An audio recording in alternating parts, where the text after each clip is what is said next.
في البدء كان الكلمة والكلمة كان عند الله وكان الكلمة الله.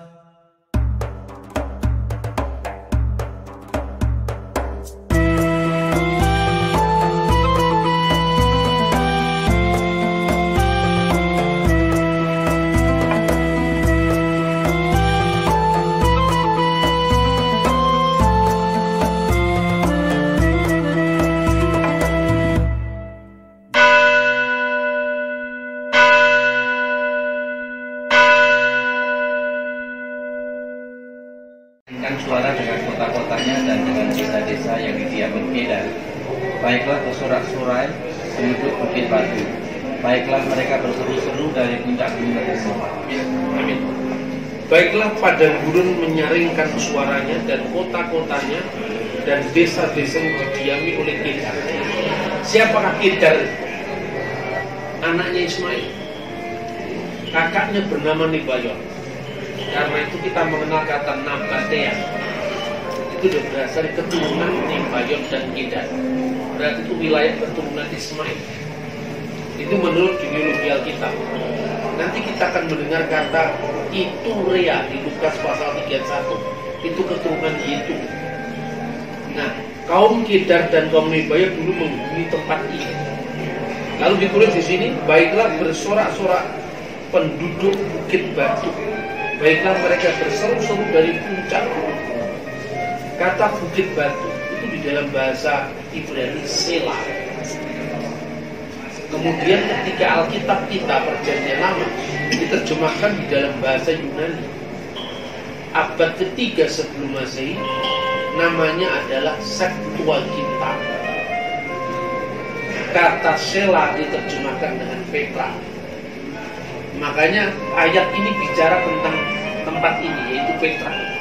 Karena kata Petra itu hanya Bukit Batu, dan itu terbukti dari terjemahan Alkitab dari tahun 285 sebelum Masehi. Yang disebut tanah Arab oleh Paulus itu sebetulnya Damsyik dan Petra, bukan Arab Saudi yang sekarang. Karena itu kalau kita belajar di luar dari pengajaran agama, ya, yang disebut Arab pada masa Romawi kuno itu ada 3. Yang namanya Arabia Petra, tempat ini Arabia Petra. Kedua, Arabia Felix. Arabia Felix itu adalah Yaman, Arab Selatan. Dan Arabia Deserta, padang gurun.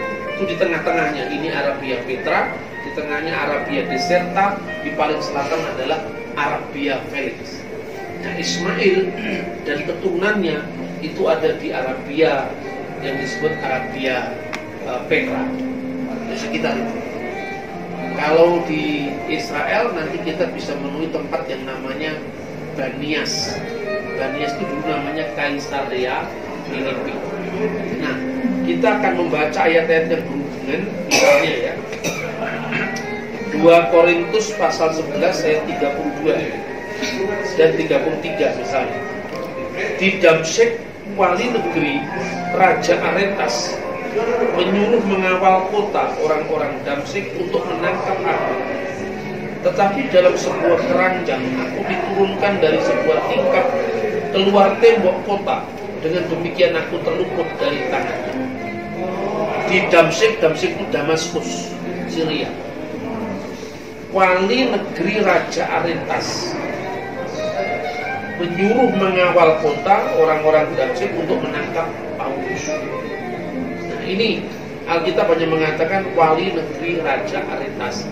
Aretas itu bentuk Yunani dari kata Arab Haris, dan itu adalah raja Nabatean, Raja Petra yang hidup pada masa Paulus. Namanya Aretas keempat. Bapak Ibu kalau membeli buku-buku wisata di sini, yang namanya Aretas keempat itu gelarnya adalah Philadelphus atau Rahem Amu, yang mengasihi umatnya. Dan di sini kan kemarin tadi kita belajar tentang Amon, Bani Amon, itu anaknya Lot, kemudian Bani Moab. Kenapa disebut Moab? Karena Mi'ab, dari benih bapaknya sendiri. Amon kemudian menjadi Aman, dan satunya lagi Edom. Dari Edom itu lahir Herodes Agung. Jadi Edom itu sebetulnya keturunan Esau. Herodes Agung itulah yang kemudian masuk agama Yahudi, sekalipun dia darahnya darah Edom, darah Arab, ya termasuk Arab Edom itu. Tetapi karena dia masuk agama Yahudi, nanti kita bisa melihat dia membangun Bait Allah Yerusalem. Dan Bait Allah itulah yang merupakan perluasan dari Bait Allah pada zaman sebelumnya, dan Bait Allah itu yang dilihat pada zaman Yesus. Kamu melihat betapa megahnya Bait Allah ini. Tapi aku berkata kepadamu, tidak satu pun batu dibiarkan terletak di atas batu yang lain, semua akan diratakan menjadi tanah. Apa yang dinubuatkan Yesus itu terjadi pada tahun 70 Masehi, tanggal 5 Agustus. Bait Allah benar-benar diruntuhkan menjadi tanah. Sekarang tinggal tembok ratapan sisanya. Nanti kita bisa ketemu waktu kita berada di Yerusalem. Kemudian yang berikut kita akan membaca ayat-ayat yang tampaknya bertentangan. Misalnya Galatia pasal 1 ayat 17. Juga aku tidak pergi ke Yerusalem mendapatkan mereka yang telah menjadi rasul sebelum aku, tetapi aku berangkat ke tanah Arab, dan dari situ kembali lagi ke Damsyik. Tanah Arab yang disebut Paulus itu Petra ini, bukan Arab Saudi sekarang, karena itu kan baru kan. Arab Saudi itu kan kira-kira itu didirikan oleh pendatang dari Yaman, kira-kira abad ke-5 setelah Masehi. Nah, kenapa kita bisa memilih Arab itu adalah Petra? Karena seorang sejarawan dari abad pertama namanya Flavius Josephus mengatakan Arab bisa dilihat dari menara di Yerusalem. Yang bisa dilihat menara di Yerusalem ya ini Petra ini. Nah, kemudian berikutnya satu ayat lagi yang kelihatannya bertentangan dengan 2 Korintus tadi, Kisah Rasul 9 ayat 23-25. Beberapa hari kemudian orang Yahudi merundingkan suatu rencana untuk membunuh Saulus. Tetapi maksud jahat itu diketahui oleh Saulus. Siang malam orang-orang Yahudi mengawal semua pintu gerbang kota supaya dapat membunuh dia. Sungguh pun demikian, suatu malam murid-muridnya mengambilnya dan menurunkannya dari atas tembok kota di sebuah keranjang. Pertanyaannya sama-sama diturunkan dari sebuah keranjang, diselamatkan oleh malaikat Tuhan. Tetapi yang mengawal kota itu wali negeri Aretas atau orang Yahudi. Nah, ini kalau Zakir Naik yang membaca ini, wah ini ayat yang bertentangan.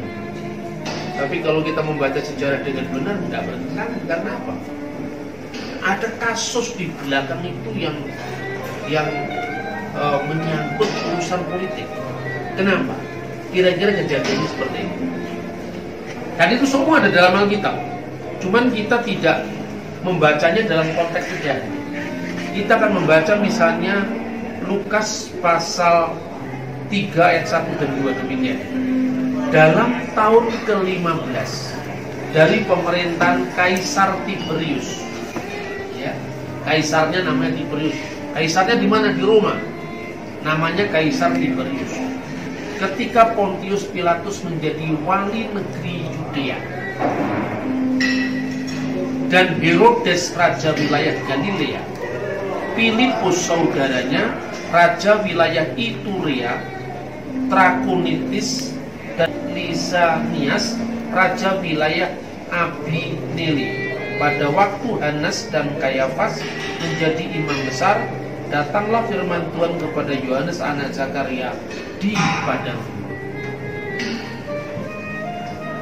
Ini informasinya serba lengkap, tetapi tidak detil. Nah, itulah perlunya kita membaca Yosefus, membaca tulisan-tulisan yang sejarah. Herodes Agung itu meninggal pada saat terjadinya gerhana. Ini bisa kita hitung nanti. Keluarga Kudus tinggal di Mesir berapa tahun, berapa bulan, bisa dihitung. Dari kita mencermati data-data Alkitab plus buku-buku sejarah yang sudah. Herodes Agung itu meninggal pada saat gerhana bulan. Pada saat gerhana itu terjadi 2 kali menurut penelitian dari astronom. Pada tahun 4 bulan April tahun 4 sebelum Masehi, bulan April, karena tahun ini selisih beberapa tahun dari kenyataannya. Dan kemudian gerhana yang kedua terjadi bulan Maret tahun 1 sebelum tahun sekarang. Ketika Herodes, berarti Tuhan Yesus, waktu orang Majus datang, itu umurnya sudah di bawah 2 tahun tapi tidak bayi lagi. Kedatangan orang Majus ke Betlehem itu bukan pada saat bayinya Yesus. Karena apa? Instruksi pembunuhan anak-anak itu usia 2 tahun ke bawah. Berarti tidak terjadi pada saat yang sama dengan kelahiran. Tidak terjadi pada saat yang sama dengan para gembala mendapatkan warta dari mana. Itu gambarannya seperti itu. Kemudian keluarga kudus mengungsi ke Mesir. Lalu ketika dia sudah berkeliling di Mesir, kemudian Herodes mati. Matinya Herodes kira-kira tahun 1 bulan Maret sebelum Masehi. Malaikat berkata, bawalah kembali anak itu ke tanah Israel, karena raja yang hendak membunuh dia sudah mati. Berarti itu kira-kira setelah tahun 1 sebelum Masehi. Yesus kemudian dibawa ke tanah Israel. Injil mencatat lagi, begitu dia mendengar Arkelaus menggantikan Herodes, maka dia tidak jadi ke Yudea, ke Betlehem kan wilayah Yudea. Lalu dia pergi ke Nazaret. Dan sejak saat itu genaplah firman Tuhan, dia akan disebut orang Nazaret. Nah ini kan kelihatannya kita baca beratus-ratus kali kan, tapi konteks sejarahnya kan kita nggak tahu apa sebabnya. Apa sebabnya dia tidak jadi ke Betlehem tapi ke Nazaret? Betlehem itu wilayah Yudea bersama Yerusalem. Nazaret wilayah Galilea. Dan penguasanya berbeda setelah Herodes Agung meninggal. Herodes Agung meninggal, orang-orang Yerusalem, orang-orang Parisi datang ke Roma. Orang Saduki Parisi datang ke Roma.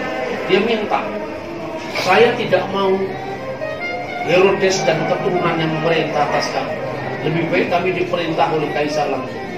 Tetapi politik divide infra dari Kaisar, justru ketiga anaknya diangkat semua. Anak yang pertama namanya Arkelaus, yang dikenal Herodes Arkelaus, mendapatkan separuh negeri, yaitu wilayah Yudea. Kemudian Antipas mendapatkan tetra itu seperempat negeri, mendapatkan Galilea. Dan Filipus adiknya mendapatkan seperempat negeri, yaitu Trachonitis dan wilayah utara. Ketiga-tiga anak Herodes itu masing-masing punya kelebihan dan kelemahan, tapi kelemahannya lebih banyak. Arkelaus itu lebih jahat ketimbang bapaknya. Makanya kekejamannya itu yang didengar, firman Tuhan katakan jangan ke sana, tapi ke sini. Jangan ke wilayah Arkelaus, tapi masuklah ke wilayah Antipas. Antipas juga punya kelakuan. Kelakuan apa? Suka main perempuan. Istri adiknya diambil, yang namanya Herodias. Itulah yang ditegur oleh Yohanes Pembaptis dan yang dipenggal kepala. Itu istri adiknya. Nah, kemudian karena Arkelaus itu memberontak terhadap Kaisar tidak percaya. Maka Arkelaus tahun 6 setelah Masehi dipecat dari jabatannya dan digantikan oleh wali negeri sementara, namanya Pontius Pilatus. Makanya di dalam Lukas ini dikatakan wali negeri namanya Pontius Pilatus, dan wilayah Galilea adalah Herodes. Tapi Herodes yang mana? Herodes Antipas. Dan Filipus mendapatkan wilayah Trachonitis dan seterusnya. Ini setting sejarahnya Bapak Ibu. Nah, ketika Paulus ditangkap di wilayah Damsyik. Damsyik itu di bawah kontrol kerajaan Petra ini. Damsyik itu Damaskus, di bawah kontrol kerajaan Petra ini. Ketika itu yang namanya Antipas itu menikahi anaknya Aretas. Jadi anaknya Aretas raja wilayah Nabatian itu dinikahi oleh Herodes Antipas. Begitu Antipas mengambil istri adiknya yang namanya Filipus, Dicerailah anaknya Aretas ini. Marah raja Petra ini marah. Terjadi peperangan antara Herodes Antipas dengan bekas mertuanya, yaitu Aretas. Nah, keduanya ini kan di bawah kekuasaan Romawi yang Tiberius kan. Dia harus memastikan siapapun yang menang. Kamu harus memastikan bahwa kamu harus menjaga wilayahmu masing-masing. Damaskus di bawah kontrolnya kerajaan Aretas, wali negeri Aretas yang ada di sini. Paulus menginjil di sinagog, menginjil di rumah ibadah Yahudi. Dianggap mengganggu keamanan. Makanya Aretas mengizinkan segala penertiban yang terjadi supaya tidak menimbulkan huru-hara di Damaskus. Sementara pelaksananya adalah orang-orang Yahudi yang benci sama Paulus. Jadi dua teks ini tidak bertentangan, tapi merupakan informasi darat yang saling melengkapi. Pertanyaan terakhir, dan ini kita lanjut. Kenapa Paulus harus pergi ke tanah Arab?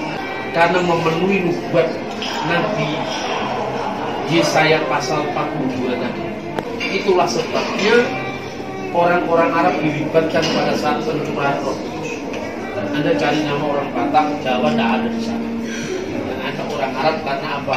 Ismail termasuk di dalam rencana Tuhan. Sekalipun keselamatan itu tidak lahir dari keturunan Ismail, tapi Ismail dilibatkan sebagai pendamping Ishak untuk merayakan saatnya keselamatan itu.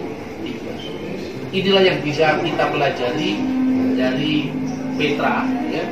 Jadi bukan sekedar keajaiban dunia saja, tetapi ini bagian dari yang namanya Holy Land.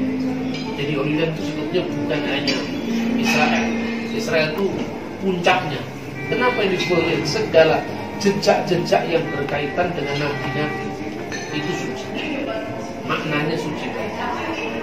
Kiranya refleksi malam ini bisa meneguhkan kita untuk besok kita langsung mengunjungi tempat yang disebut Petra, ya, yang disebut kota batu karang merah. Dia akan dilihat itu batu-batu besar yang ditata seperti di gambar-gambar itu. Amin.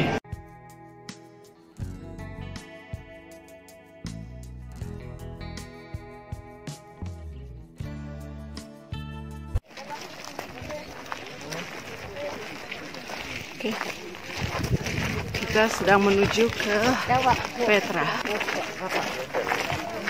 Tapi ramai ya. Coba harap.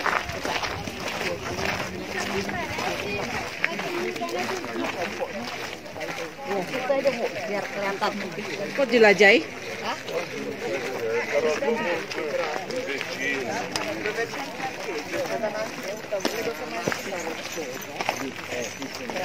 Ini adalah jalan sempit yang kita bisa melihat dalam film Indiana Jones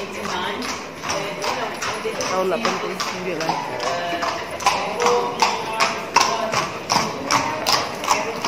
Sangat eksotis di tempat ini. Kita bisa membayangkan saya berada di lorong batu, kanan kiri dinding batu.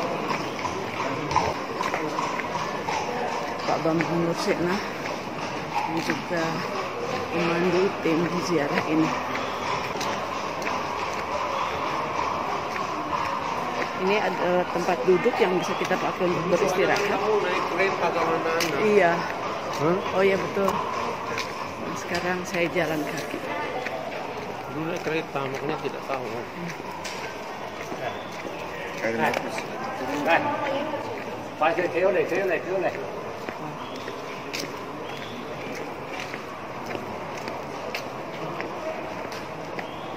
Lihat warna dinding batunya yang sangat eksotis. Tidak direkayasa dan semua ini alami.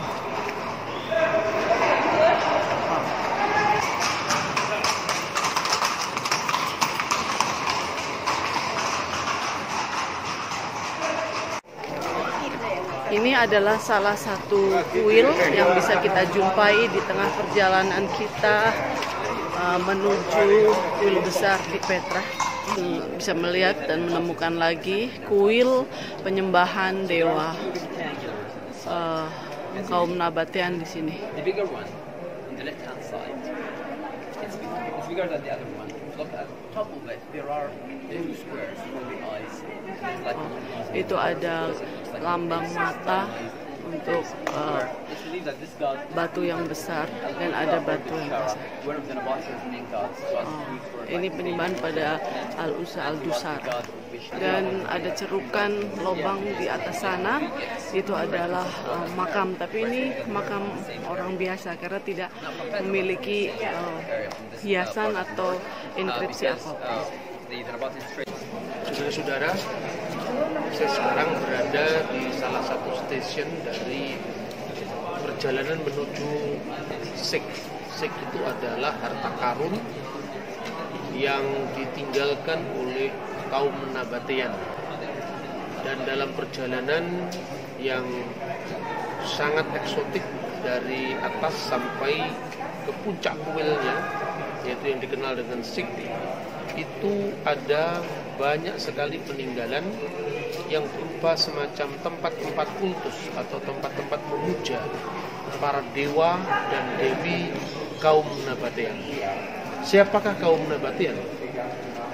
Menurut Josephus, ahli sejarah Yahudi di abad pertama, Nabatean berkaitan dengan nama Nebayot, putra dari Ismail. Meskipun para ahli sejarah sekuler sekarang mencoba meniadakan hubungan antara catatan-catatan biblikal dengan Petra, tetapi yang jelas semuanya mengakui bahwa situs Petra ini bisa dilacak mundur sampai abad ke-7 sebelum Masehi. Itu berarti apabila disinkronkan dengan kronologi Bible, berasal dari abad ke-7, itu berarti pada zaman Nabi Yesaya. Itulah sebabnya di dalam kitab Nabi Yesaya pasal 42 ayat 11, di sana disebutkan, bersorak-soraklah penduduk Bukit Batu. Dari sinilah kita mengenal kata Petra. Orang-orang Petra pada saat itu sebagai tempat di mana kaum Kedar dan kaum Nebayot yang tidak lain secara genealogi biblikal masih keturunan Ismail, itu mereka mendirikan kerajaan yang cukup besar, yaitu kerajaan Nabatean. Dalam kerajaan Nabatean itu tentu kalau kita membaca dalam Alkitab, Ismail adalah menyembah Tuhan yang sama yang disembah oleh bapaknya, yaitu Abraham, dan para kerabat mereka, yaitu Ishak dan Yakub. Akan tetapi seiring dengan perjalanan waktu, seiring dengan sejarah yang sangat panjang, kaum Nabatean ini jatuh dalam penyembahan berhala. Dan kita mengenal tempat ini dulu merupakan tempat berkumpulnya dari banyak bangsa, karena ini termasuk jalur perdagangan. Bangsa Roma sulit menaklukkan kaum Nabatean sampai kira-kira abad pertama setelah Masehi. Kenapa mereka sulit menaklukkan? Tadi kita melihat ada saluran-saluran air yang berfungsi untuk menampung air hujan. Dan melalui air-air hujan itu mereka bisa menyiapkan cadangan untuk mereka bertahan hidup ketika itu musim kering. Bangsa Roma sulit menaklukkan kaum Nabatean karena mereka tidak tahu jalur air. Ketika jalur air itu ditemukan, saluran air ditemukan, maka bangsa Nabatean akhirnya ditundukkan. Nah, setelah bangsa Nabatean ditunduk di bawah Roma, maka jalur perdagangan itu tampaknya pindah ke Arab Selatan. Sehingga mulai saat itu Mekah menjadi jalur perdagangan antara Yaman di Arab Selatan dan Syam atau Syria di Arabia Utara. Menariknya, nama-nama dewa, dewi dalam pandangan suku Quraisy, yaitu suku yang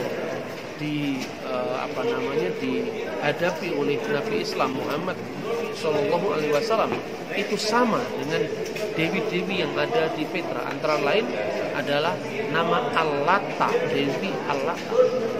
Hanya bedanya di dalam masyarakat Petra ini, Tuhan yang tertinggi mereka namakan Dusara. Dan Dusara itu kuilnya kita lihat di beberapa tempat dalam stasi pemujaan ini.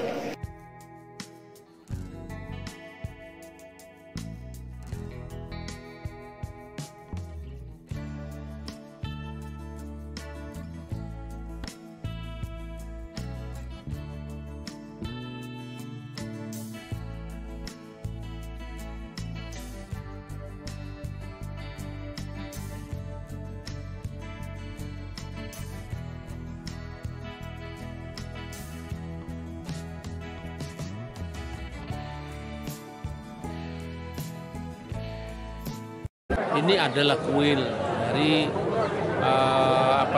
penyembahan orang-orang Nabatean. Yang terbesar dari dewa mereka namanya Dusara. Zaman dulu itu tempat untuk pemujaan.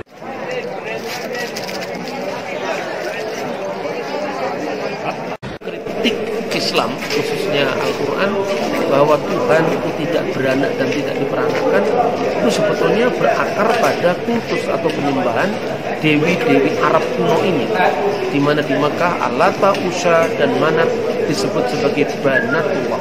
Itulah sebabnya seharusnya orang Kristen tidak perlu tersinggung ketika sudah ada Muslim mengatakan bahwa Allah itu lam yalid wa lam yulad wa lam yakul lahu kufuwan ahad. Allah itu tidak beranak dan tidak diperanakan, karena memang tidak ada ajaran Kristen yang mengatakan Tuhan itu beranak seperti yang dipahami oleh orang-orang Arab yang kita saksikan sekarang. Ungkapan anak Allah bukan baru muncul pada saat gereja berinteraksi dengan kaum pagan, tetapi anak Allah merupakan ungkapan di dalam pengharapan mesianik Yahudi, seperti yang nanti kita saksikan di temuan-temuan Qumran, antara lain dalam sebuah naskah yang dikenal sebagai The Son of God atau anak Allah. Manuskrip anak Allah itu disebutkan sebagai satu tafsiran dari kitab Daniel pasal 7, Bereh di El Yetamar Ubar Elion Hikrones. Mereka akan menyebutnya dengan anak Allah, dan mereka akan memanggilnya dengan anak Allah yang maha tinggi. Itulah sebabnya ungkapan anak Allah tidak berarti Allah itu beranak, tetapi bagian dari pengharapan mesianik Yahudi tentang kedudukan sang Mesias, yang di dalam iman Kristen dipahami sebagai monogenes theos atau putra tunggal. Lewat penggalan-penggalan sejarah, baik itu secara sekuler maupun secara yang tercatat dalam Alkitab, kita bisa lebih memahami lagi bahwa iman itu tidak muncul di ruang hampa, tetapi iman selalu muncul dalam interaksi historis yang bisa dijelaskan satu sama lain, dan itu akan memperkaya pemahaman iman kita. Tuhan memberkati kita, insyaallah.